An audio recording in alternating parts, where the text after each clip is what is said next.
Hello everyone, welcome back to my channel. Today we will solve some questions from function that can come in your term 1 board examination. So without any further delay, let's get started. The first question of today's video is a function in Python begins with which keyword? So there are four options at your screen. First is void, second return, third int, and fourth def. The answer is option number 4, def. This is a very simple question. Now we will move to the second question. Name of the statement that sends back a value from a function. Again there are four options: print, input, return and none. So what this question is saying, generally किसी भी functions का जो execution है वो start होता है function की calling से. जैसे हम फंक्शन को कॉल करते हैं तो फंक्शन की डेफिनेशन में जाता है और फंक्शन की डेफिनेशन में अगर उसको रिटर्न स्टेटमेंट मिलेगा तो वापस कहाँ आएगा, जहाँ से फंक्शन कॉल किया गया होगा. सो ये क्या बात कर रहा है कि आप कैसे सेंड बैक करते हो वैल्यू को फ्रॉम अ फंक्शन. तो फंक्शन की डेफिनेशन से वैल्यू को आप कैसे सेंड बैक करोगे?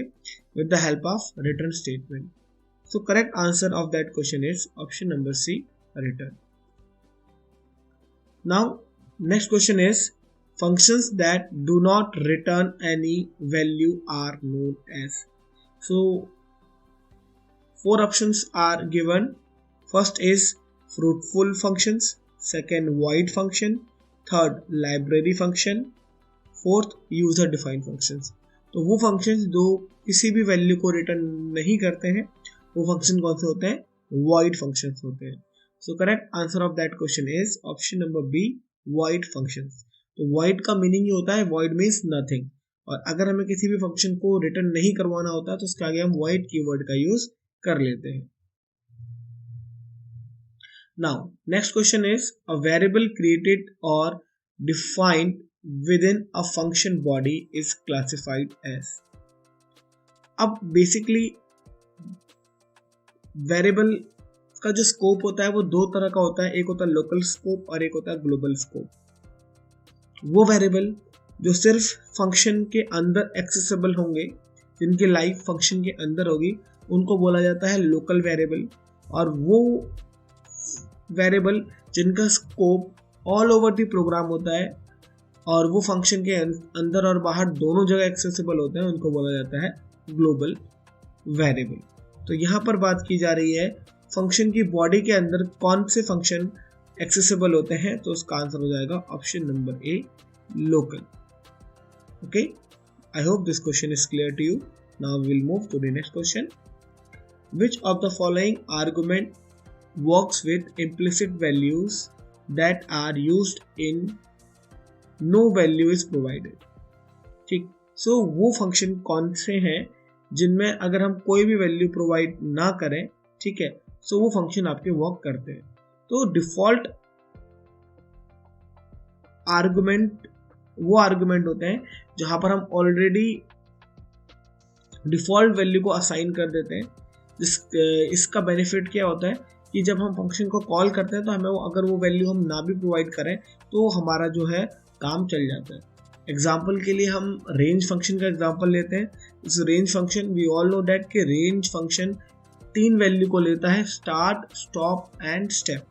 बट इनमें से कंपलसरी सिर्फ एक ही वैल्यू होती है, स्टॉप. अगर हम स्टार्ट की वैल्यू ना दें तो वो क्या होती है, बाय डिफॉल्ट 0 हो जाती है, और स्टेप की वैल्यू ना दें तो वो कितनी हो जाती है, 1 हो जाती है. ठीक है, एक वैल्यू आपकी मैंडेटरी है, बाकी स्टार्ट और स्टेप को देना कंपलसरी नहीं है.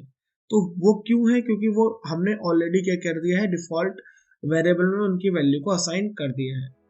सो which of the following argument works with the implicit values? Implicit value मतलब default value that are used if no value is provided. और उनका यूज कब किया जाता है? जब हम कोई भी वैल्यू प्रोवाइड नहीं करते हैं. अगर हम वैल्यू प्रोवाइड करेंगे तो वो ओवरराइट हो जाएंगी, अगर हम वैल्यू प्रोवाइड नहीं करेंगे तो वही डिफॉल्ट वैल्यू का यूज किया जाएगा.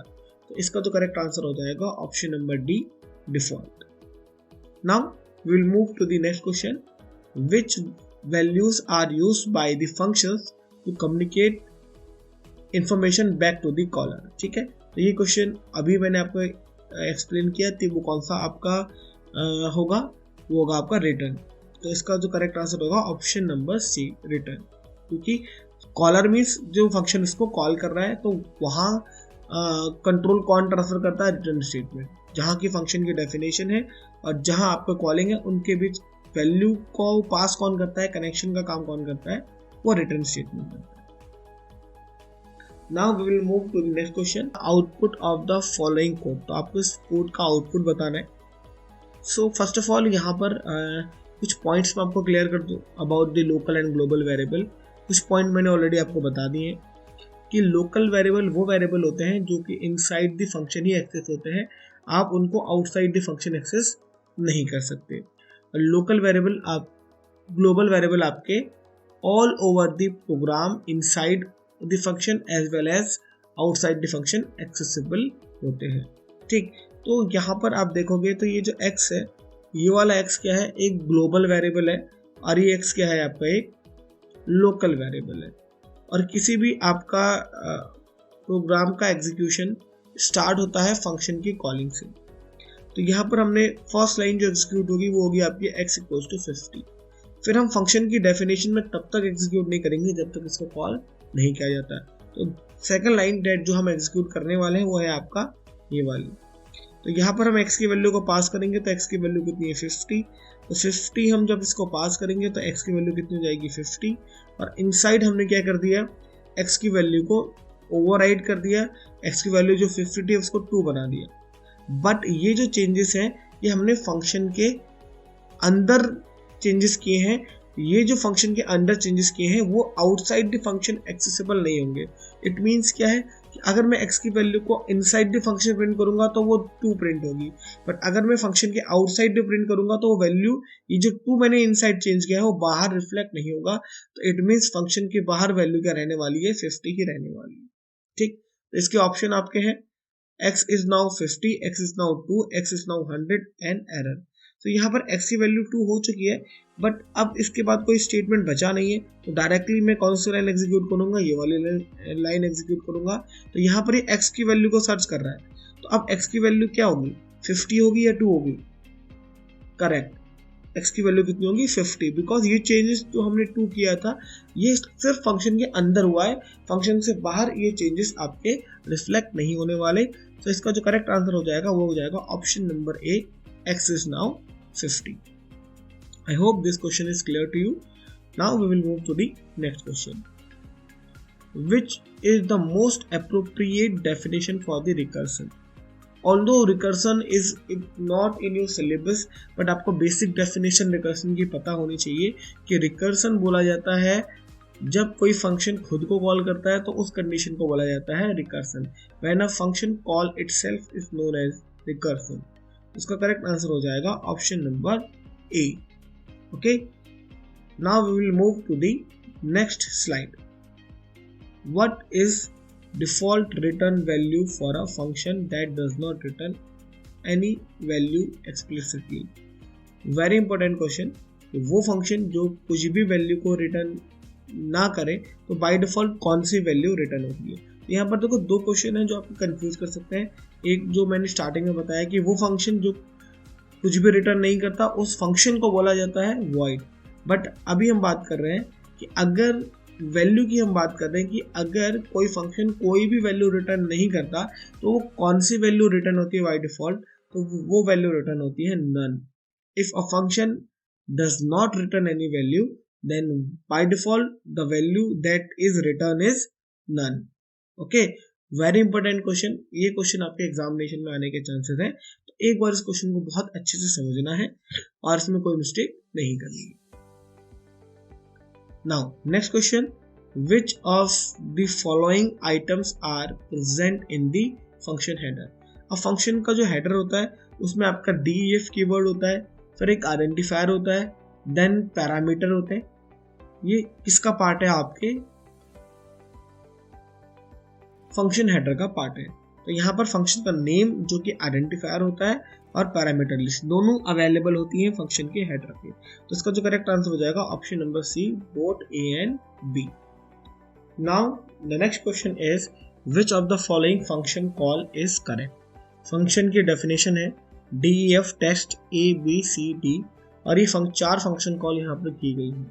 तो यहाँ पर जो 2 है ये A को असाइन हो रहा है, 3 B को असाइन हो रहा है, 4 C को असाइन हो रहा है, पर D को तो वैल्यू प्रोवाइड नहीं कर पा रहे हम, ठीक है। और ABCD चारों क्या है, एक तरह के रिक्वायर्ड आर्गुमेंट है, तो चारों को वैल्यू पास कराना भी कंपलसरी है, इसमें कोई डिफॉल्ट आर्गुमेंट अवेलेबल नहीं है, तो चारों की वैल्यू प्रोवाइड करना कंपलसरी है। बट हम यहाँ पर 3 ही वैल्यू प्रोवाइड कर पा रहे हैं, जिस वजह से क्या हो जाएगा, this will be the wrong. Now second, test A equals to 1 2 3 4। अगर आप इसको थोड़ली देखोगे तो आपको करेक्ट लगेगा, क्यों? क्योंकि A को हमने 1 दे दिया, ये 2 B के पास चला जाएगा, 3 C के पास चला जाएगा और 4 D के पास चला जाएगा। बट जो रूल हमने आपको पहले भी बताया कि आप पहले क्या यूज करते हो, रिक्वायर्ड आर्गुमेंट यूज करते हो, फिर आप क्या करते हो, कीवर्ड आर्गुमेंट यूज करोगे। इसलिए क्या है, ये रॉन्ग है, क्योंकि पहले आपके रिक्वायर्ड आने चाहिए थे बट यहाँ पर बाद में आ रहे हैं, तो ये आपका रॉन्ग हो जाएगा। थर्ड वन सेम इसमें मिस्टेक है कि यहाँ भी हमने क्या किया हुआ है कि रिक्वायर्ड आर्गुमेंट को लास्ट में लिखा हुआ है, जबकि ये पहले आना चाहिए। बट फोर्थ वाला इज एब्सोल्युटली करेक्ट। यहाँ पर A की वैल्यू 1, B की वैल्यू 2, C की वैल्यू 3, D की वैल्यू 4, चारों के चारों आपके कीवर्ड आर्गुमेंट है, तो यहाँ पर कोई भी एरर नहीं है। That's why the correct answer of that question is option number D।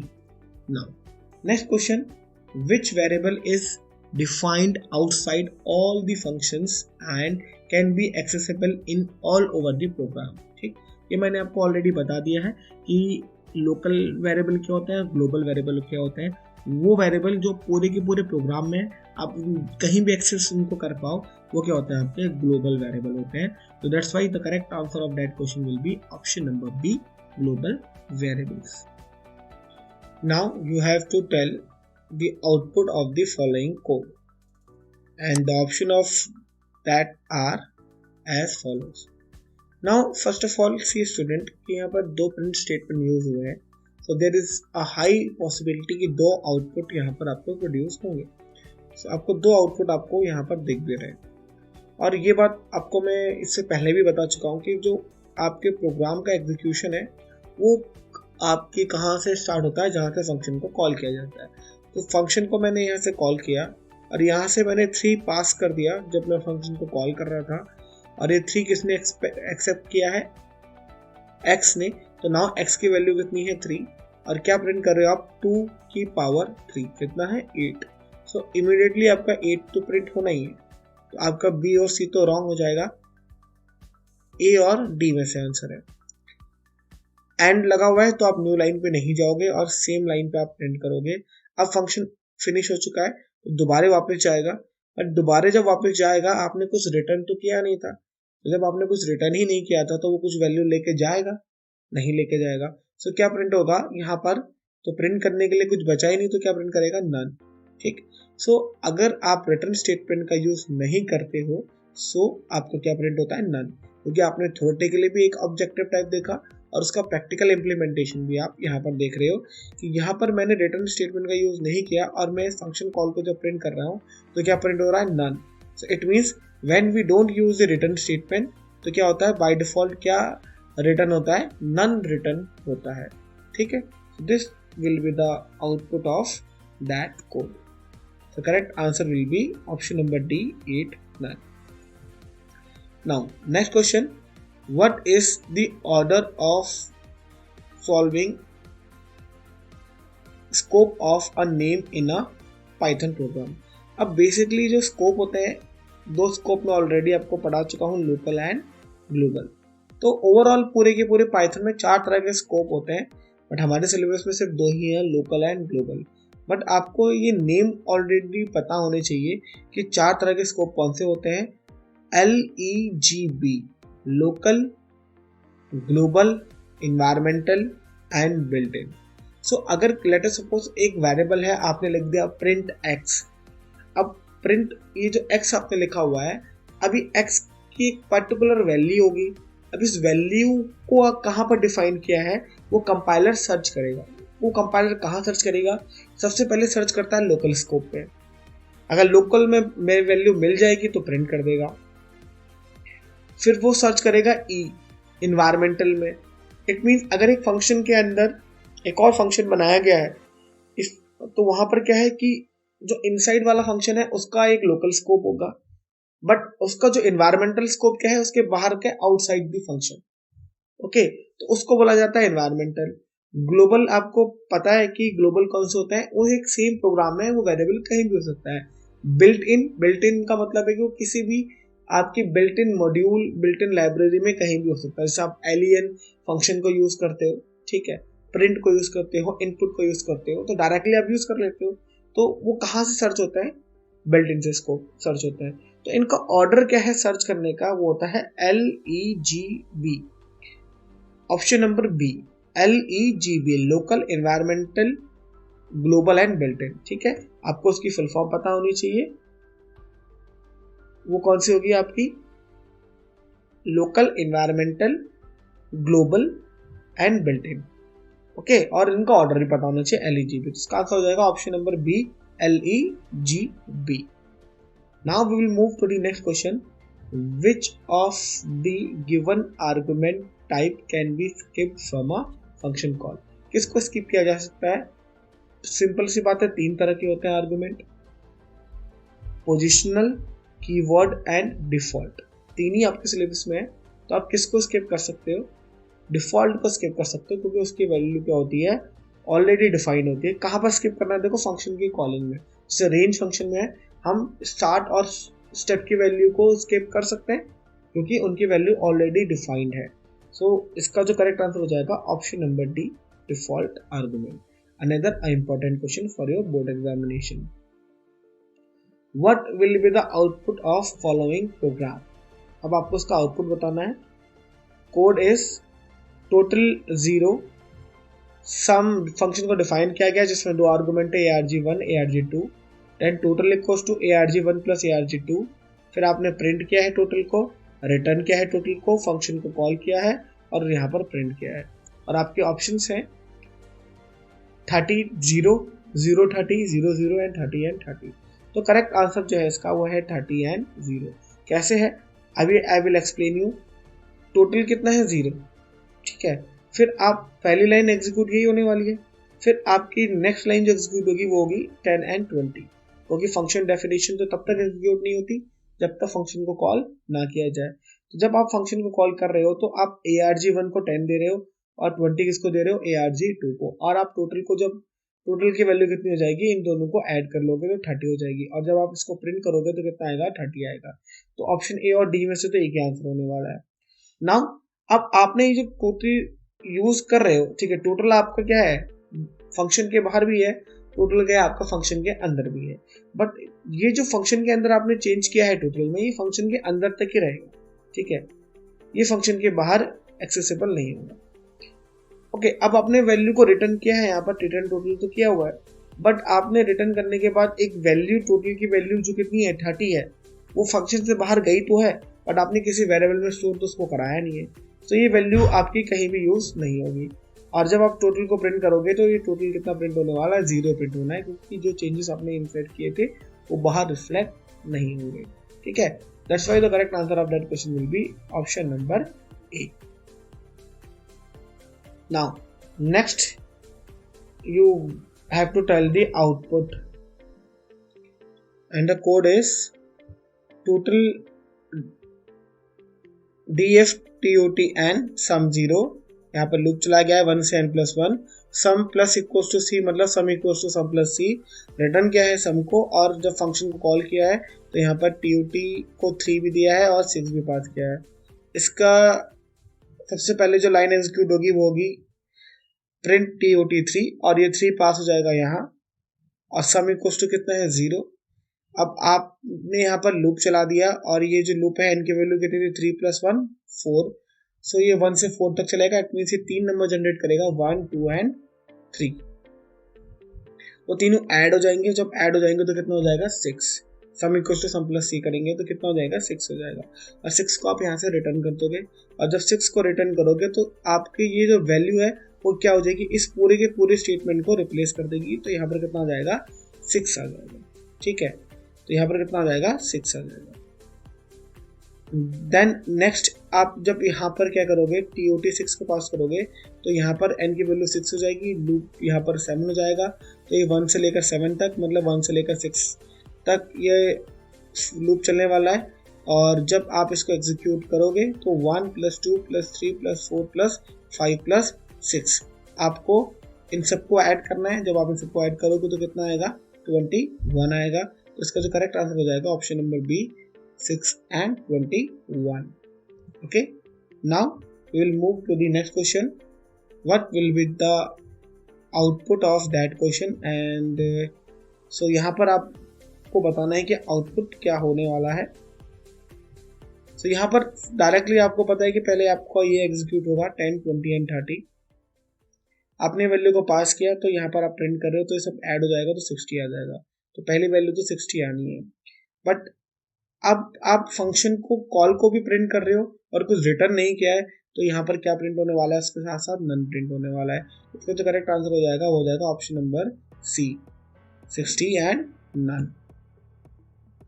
Now carefully observe the following code and give the answer. एक कोड ये है और इसके ऑप्शंस ये अवेलेबल है और आपको बताना है कि इसमें क्या सा करेक्ट आंसर है। सो यहाँ पर अगर आप देखोगे तो इस कोड में एक एरर है। एरर क्या है, ये जो रिटर्न लिखा हुआ है ये फंक्शन के बाहर आपको लिखा हुआ है। तो आपको हमेशा याद रखना है कि ये जो रिटर्न स्टेटमेंट होगा उसका इंटेंट हमेशा फंक्शन के अंदर होगा। फंक्शन में जो रिटर्न स्टेटमेंट है वो फंक्शन के बाहर कभी भी यूज नहीं हो सकता। दैट्स व्हाई इसका जो करेक्ट आंसर है option number A, indent error. Now next question, what will the output of following code. इस कोड का आउटपुट आपको बताना है और इसके ऑप्शंस आपके सामने हैं। अब यहाँ पर जो इसका आउटपुट है, सबसे पहले आपकी ये लाइन एग्जीक्यूट होने वाली है, ऐड 10, 20 and 30। अब हालांकि यहाँ पर दो प्रिंट स्टेटमेंट यूज हुए हैं, ठीक है। आप जब फंक्शन कॉल करोगे तो x, y, z में ये तीनों वैल्यू पास ऑन हो जाएंगी और आप इनको ऐड कर लोगे, 10 + 20 + 30। अब आपको एक पॉइंट और याद रखना है कि अगर आपने फंक्शन के अंदर रिटर्न स्टेटमेंट लिख लिया तो उसके बाद अगर आपने फंक्शन में कुछ भी लिखा हुआ है तो वो एग्जीक्यूट नहीं होगा।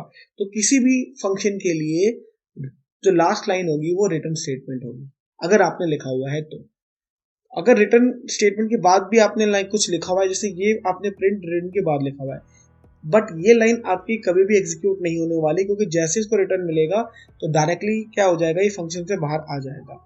ठीक है, तो आपका यहाँ पर क्या हो जाएगा कि ये जो ऐड हुआ है 60, ये आपका रिटर्न हो जाएगा, मतलब एक वैल्यू लेके जा रहा है ये फंक्शन 60, जो कि आपका यहाँ पर आ जाएगा।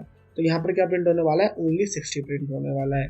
ठीक है, the correct answer of that question will be option number B.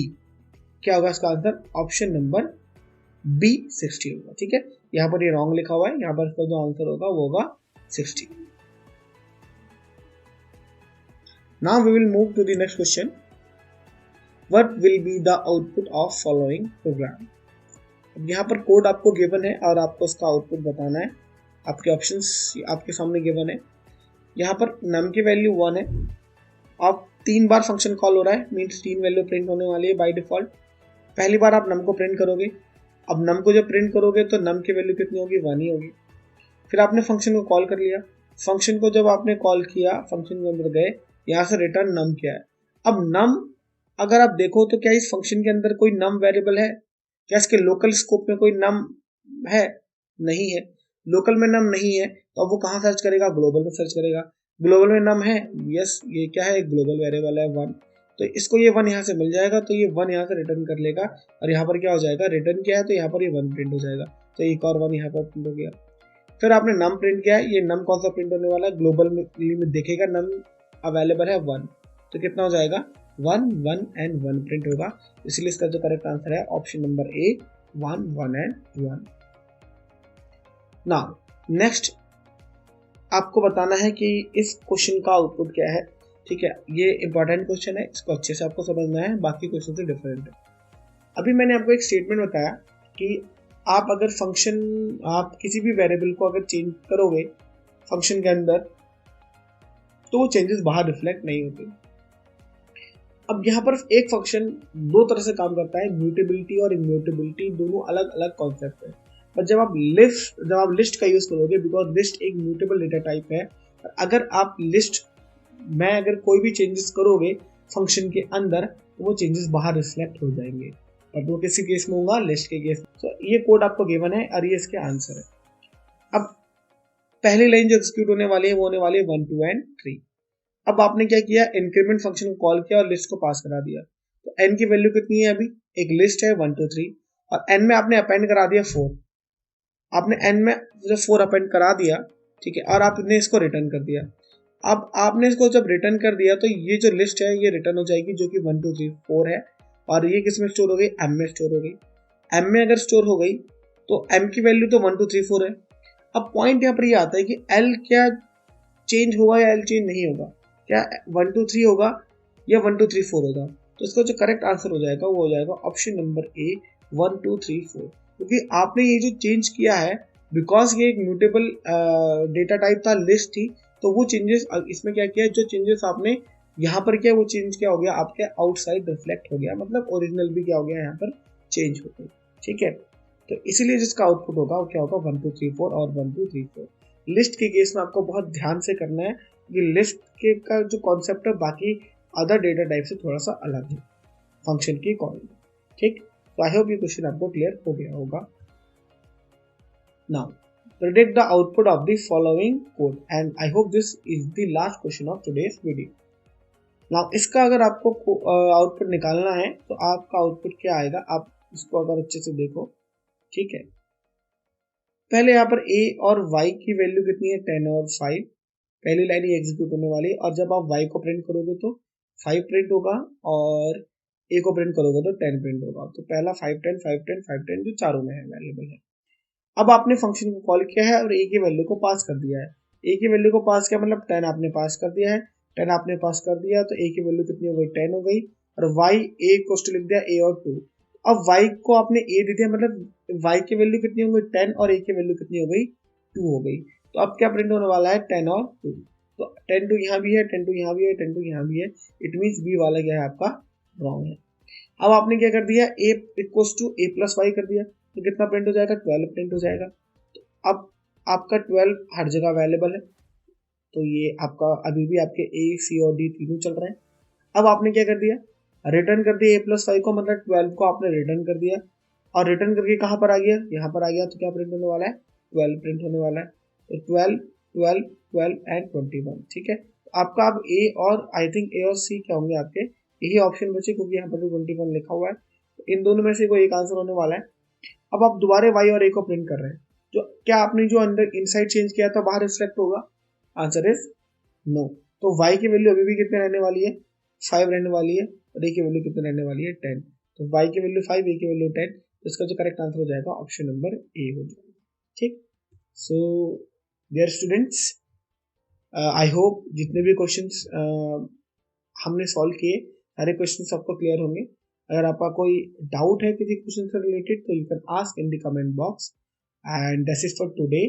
If you really feel that this video is beneficial for you, so you can like and share the video as well. Thank you student, and good luck for your examination.